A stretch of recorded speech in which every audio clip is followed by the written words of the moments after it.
매일 성경 묵상을 돕는 해설 가이드입니다. 안녕하세요. 묵상 코치입니다. 함께 읽고 나눌 말씀은 역대하 34장 14절에서 33절까지 말씀입니다. 요시아의 종교개혁은 율법책의 발견으로 새로운 전개를 맞이합니다. 고대 세계에서 성전을 수리하다 문서를 발견하는 경우가 종종 있습니다. 요시아가 발견한 문서는 신명기 말씀이었습니다. 요시아는 신명기 규정에 따라 지방의 산지에 있던 모든 지방 성소들과 상당들을 파괴하고 전국적인 유월절 행사를 거행함으로써 예배의 중앙 집중화를 이룹니다. 14절에서 18절 읽겠습니다.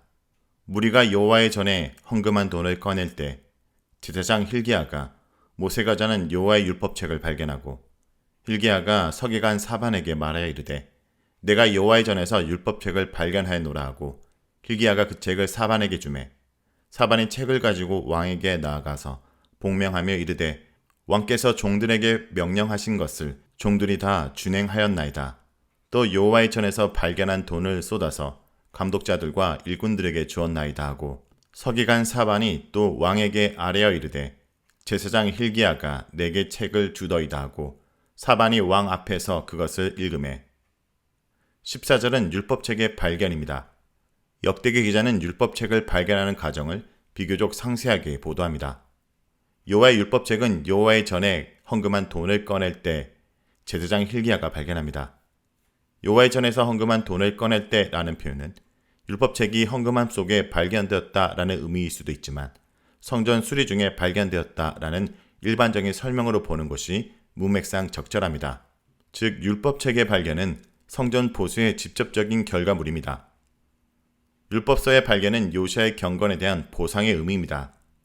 제사장 hil기야가 발견한 율법책은 모세가 전한 여호와의 율법책으로 불립니다.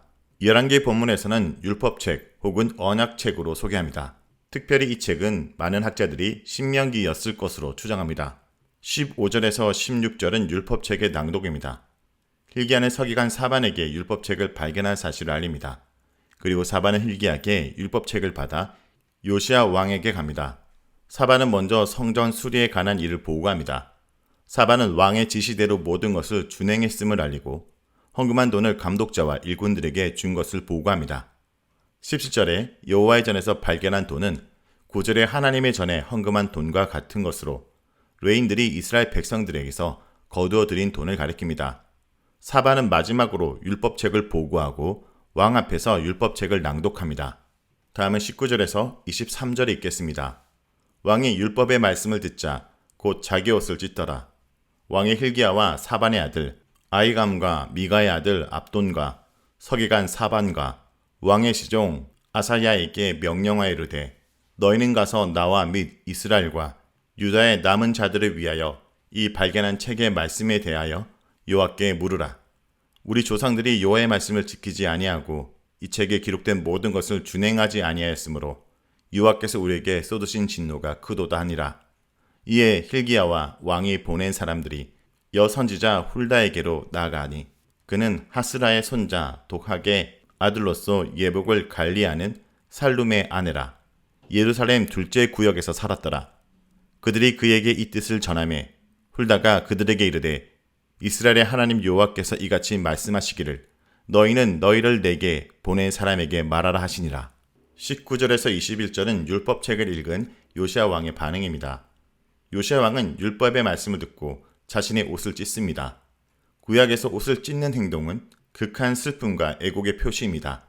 이러한 행동은 하나님 앞에 겸비함과 하나님의 긍휼하심을 바라는 요시아의 마음을 나타낸 것입니다. 요시아 왕은 hil기야를 비롯한 5명의 사신들을 파견하여 율법책에 대해 하나님께 묻게 합니다. 왕의 파견단은 제사장, 서기관, 왕의 시종이라는 고위 관리들로 구성되어 있습니다. 이것은 요시아 왕이 이 사건을 얼마나 중요하게 생각했는지를 보여줍니다. 아마 요시아는 발견된 책이 하나님의 책인지 예언자의 학증을 받고 구체적 안내를 받고자 했던 것으로 보입니다. 요시아는 율법책의 말씀을 듣고 그들의 조상들이 율법의 말씀을 어겨 하나님의 진노를 일으켰음을 깨닫게 됩니다. 요시아는 율법책을 통해 그들이 얼마나 하나님의 뜻을 거스르는 삶을 살았는지 깨닫게 된 것입니다. 21절에 우리 조상들의 죄는 므낫세와 아몬 시대의 우상 숭배를 염두에 두고 하는 말씀으로 보입니다. 열왕기에 의하면 므낫세의 죄가 유다 멸망의 직접적인 원인이 됩니다. 그렇지만 역대기 기자는 므낫세의 죄에 대한 직접적인 언급은 피합니다. 왜냐하면 역대기에서는 므낫세는 회개한 왕으로 표현되고 있기 때문입니다. 그런데도 저자는 므낫세가 회개하기 전에 행했던 악행들의 영향이 여전히 백성 가운데 남아있는 것을 인정하고 있습니다. 22절에서 23절은 훌다에게 나아가는 내용입니다. 왕이 보낸 사신들은 여섯이자 훌다에게 나아갑니다. 훌다는 예복을 관리하는 살룸의 아내이며 예루살렘 둘째 구역에 거주했습니다. 요시야 왕이 훌다에게 하나님 뜻을 물으려고 한 것으로 보아 그녀는 당시 백성들에게 잘 알려진 선지자였던 것으로 보입니다. 24절에서 28절에 있겠습니다. 여호와께서 이같이 말씀하시기를 내가 이곳과 그 주민에게 재앙을 내리되 곧 유다 왕 앞에서 읽은 책에 기록된 모든 저주대로 하리니 이는 이 백성들이 나를 버리고 다른 신들에게 분향하며 그의 손의 모든 행위로 나의 노여움을 샀습니다. 그러므로 나의 노여움을 이곳에 쏟음에 꺼지지 아니하리라 하라 하셨느니라. 너희를 보내어 여호와께 묻게 한 유다 왕에게는 너희가 이렇게 전하라. 이스라엘의 하나님 여호와께서 이같이 말씀하시기를 내가 들은 말을 의논하건대 내가 이곳과 그 주민을 가리켜 말한 것을 내가 듣고 마음이 연약하여 하나님 앞 곧 내 앞에서 겸손하여 옷을 찢고 통곡하였으므로 나도 내 말을 들었노라. 여호와가 말하였느니라. 그러므로 내가 내게 너희 조상들에게 돌아가서 평안히 묘실로 들어가게 하리니 내가 이곳과 그 주민에게 내리는 모든 재앙을 내가 눈으로 보지 못하리라 하셨느니라. 이에 사신들이 왕에게 복명하니라. 24절에서 28절은 훌다의 예언입니다. 훌다가 전한 예언의 말씀으로 열왕기의 내용은 거의 그대로 인용되고 있습니다. 훌다의 예언은 유다 운명에 대한 것과 요시야 왕에 대한 것으로 구성됩니다. 훌다는 먼저 유다 백성에게 임한 임박한 재앙을 전합니다. 24절에 책에 기록된 모든 저주는 신명기 28장 15절에서 68절에 소개되는 언약적인 징계를 의미하는 것으로 보입니다. 25절은 하나님의 진노가 임하게 되는 이유를 제시합니다. 그것은 이스라엘 백성이 하나님을 버리고 다른 신을 섬겼기 때문입니다. 역대기 기자에 의하면 다른 신을 섬기는 것은 곧 하나님을 버리는 행위입니다. 다른 신과 하나님을 같이 섬기는 것은 결코 용납될 수 없는 행동입니다. 훌다는 이어 요시야 왕의 운명에 대해서 예언합니다. 훌다는 하나님께서 요시야의 겸손을 보시고 그의 간구를 들으셨다라고 합니다. 하나님 앞에 겸비한 모습을 보인 요시야는 하나님의 진노를 피하게 될 것입니다. 이 말씀은 요시야가 살아있는 동안에는 하나님의 재앙이 임하지 않을 것이라는 약속입니다. 하나님께서는 요시야의 경건을 보시고 유다의 임박한 재앙을 연기하신 것입니다. 다음은 29절에서 33절에 있겠습니다. 왕이 사람을 보내어 유다와 예루살렘의 모든 장로를 불러 모으고 여호와의 전에 올라가매 유다 모든 사람과 예루살렘 주민들과 제사장들과 레위 사람들과 모든 백성이 노소를 막론하고 다 함께 앉으라. 왕이 여호와의 전 안에서 발견한 언약책의 모든 말씀을 읽어 무리의 귀에 들려주고 왕이 자기 초소에 서서 여호와 앞에서 언약을 세우되 마음을 다하고 목숨을 다하여 여호와를 순종하고 그의 계명과 법도와 율례를 지켜 이 책에 기록된 언약의 말씀을 이루리라 하고 예루살렘과 베냐민에 있는 자들이 다 여기에 참여하게 하며 예루살렘 주민이 하나님 곧 그의 조상들의 하나님의 언약을 따르니라. 이와 같이 요시야가 이스라엘 자손에게 속한 모든 땅에서 가증한 것들을 다 제거하여 버리고 이스라엘의 모든 사람으로 그들의 하나님 여호와를 섬기게 하였으므로 요시야가 사는 날에 백성이 그들의 조상들의 하나님 여호와께 복종하고 떠나지 아니하였더라. 29절에서 33절은 요시야의 순종입니다. 훌다의 예언으로 요시야로 하여금 언약 갱신의 의식을 추진하게 만듭니다. 이 사건은 히스기야의 개혁과 평행을 이룹니다.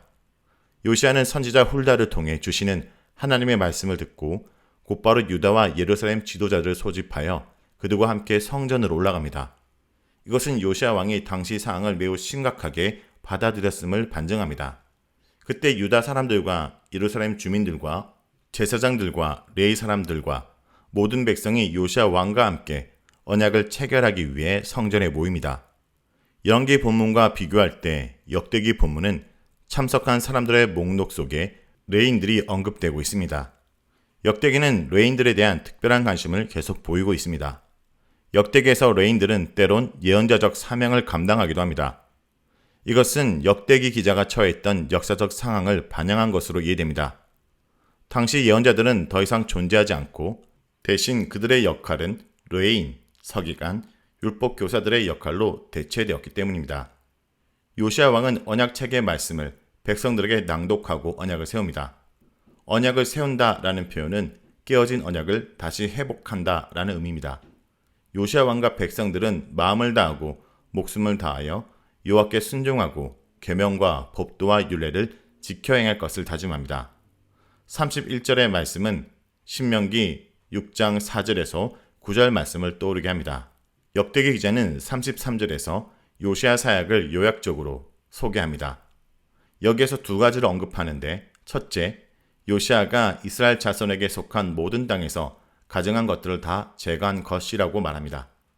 이스라엘 자손에게 속한 모든 땅이라는 언급은 요시야의 종교개혁이 유다뿐만 아니라 북이스라엘 지역까지 포함하였음을 의미합니다. 둘째, 요시야가 이스라엘 모든 사람으로 하여금 여호와를 섬기게 한 것입니다.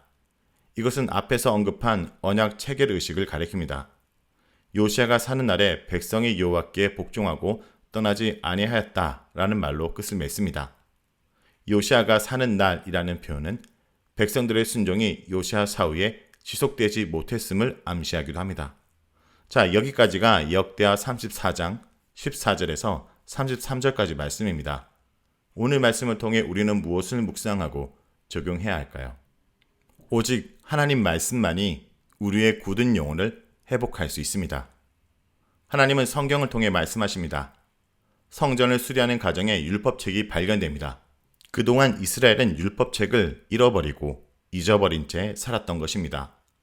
율법책은 마음대로 살려는 자에게는 고추장스럽고 불편한 책입니다. 하나님은 그 책을 통해 말씀하시며 선지자를 통해 말씀을 해석해 주십니다. 훌다는 권력자 앞이라고 그의 우정을 살피지 않고 가감없이 전합니다. 듣기 좋은 말만 하지 않고 있는 그대로 전합니다. 바로 하나님 말씀이기 때문입니다. 하나님 말씀에 대한 우리의 태도는 어떤가요? 혹시 말씀을 가려서 전하고 골라서 듣진 않습니까?